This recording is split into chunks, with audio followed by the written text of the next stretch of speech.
My question sticks with the theme of moving forward, of looking forward. And I'd like to quote something I heard from one of your recordings. We know that you don't yet know who you are. You don't, for the most part, understand the role you play in the expansion of all that is. And I was hoping that you could help us understand more of who we are and the role that we play. Well, when you decided to come into this body, you knew that there would be a lot of variety for you to choose from.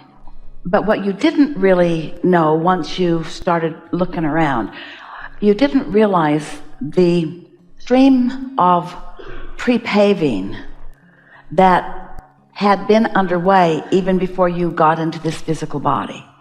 So just now when you used the word looking forward or forward looking, we wanted to add to that the word pre-paving, meaning we don't want you to feel like you have a predetermined life that you are here now to live, because you are a creator in real time. But we do want you to understand that because of what you've been living, you have been doing a lot of step one, which is asking, and that request has gone forward. The asking has absolutely pre-paved what is coming next for you.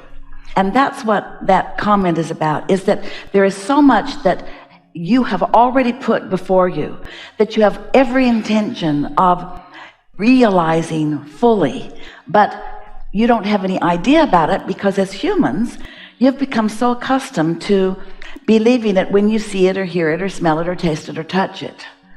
And so when something's a vibrational reality and it's in your vortex, where you can't yet see it because it hasn't matured that much, or you can't yet smell it or so forth, then that's what we meant by that. You often don't know that it's there even though it is. And so that's why we like to introduce you to your emotional guidance system. And it's why we like to introduce you to the idea of eternity and to not introduce you, many of you already have that idea, but we want you to understand what it means. So now, I think where I get stuck is that I feel on some level a little selfish for being so self-loving and focusing on me. Well, what's the alternative? Do you have the ability to see others than through your perspective of self? No, I know I don't, and I feel confident in that. But consider this. We've not had this conversation before, and we are so appreciative of this co-creative experience. You're going to like this. So think about the distinction that we've been making even here today about the difference between sympathy and compassion, and how compassion is coming into full alignment with your inner being, and from that blended place of full connection, focusing on something with the whole of who you are. So when you think about that kind of connection and that kind of alignment, can you feel that anything that would then be the object of your complete self, isn't the ultimate selfishness also the ultimate gift to the world? Because if you're not selfish enough to be blended with self, you don't have anything to give. But if you are focused enough on what self really feels like, you see, selfish has a negative connotation with people, because selfish often means, in human vernacular, to mean caring about yourself and not caring about others. Well, we don't mean that at all. We mean caring so much about your connection with Source that you've tuned yourself as you know yourself to be with yourself, who is always love. And in that connection, you are compassion as you are looking into the world. And then, what you're giving with that. We think that's a good clarification of selfishness. Selfishness is being total self. Jerry wanted to put that on the spines of all of the books. Self-help from your total self. He just thought that was just the most description that he could give succinctly. So I also understand that the vortices that are existing, we are benefiting from those who have come before us.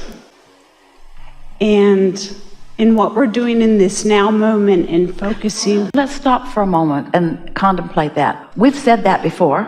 We're in agreement with it, but we want to know what you mean by it. I'm looking forward to the next what isness in this world that is now, meaning. So do you think that humanity has put a lot out there in this universal vortex, and that when you get into alignment, you can be a receiver and therefore representative of powerful creation? And does that feel like looking forward or looking back? It feels very forward. Well, it is, isn't it? But think about how that is. Those from the past have put things into the vortex, but when you look back, you don't have access to what they put there.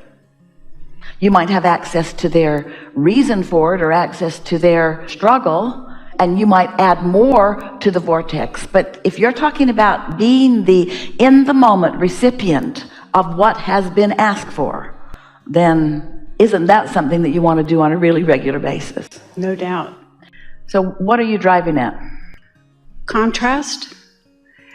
Sometimes, to me, it's painful to see not just my contrast, I'm okay with handling mine, but the contrast that others experience. Yep, that's because you're not doing it in a compassionate or selfish way in tune with your inner being. Stop it. I will. As long as you know what that means. Because an assumption sometimes is, therefore contrast is a bad thing, because it feels so bad to me when I experience it.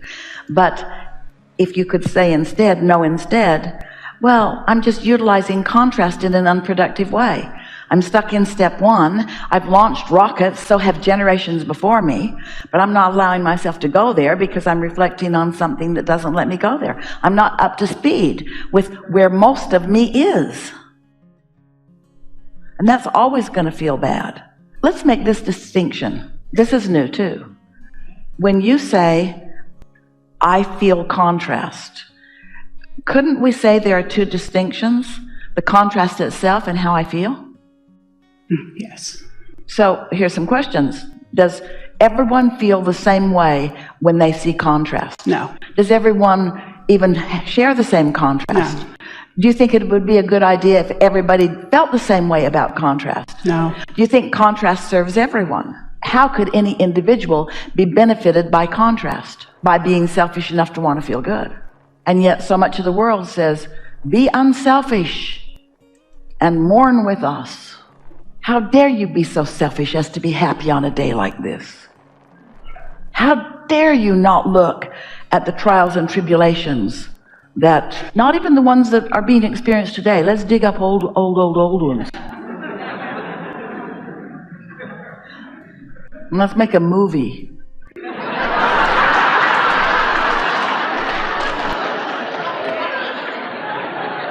Something more? I feel complete. Really good conversation. Thank you. Leading edge.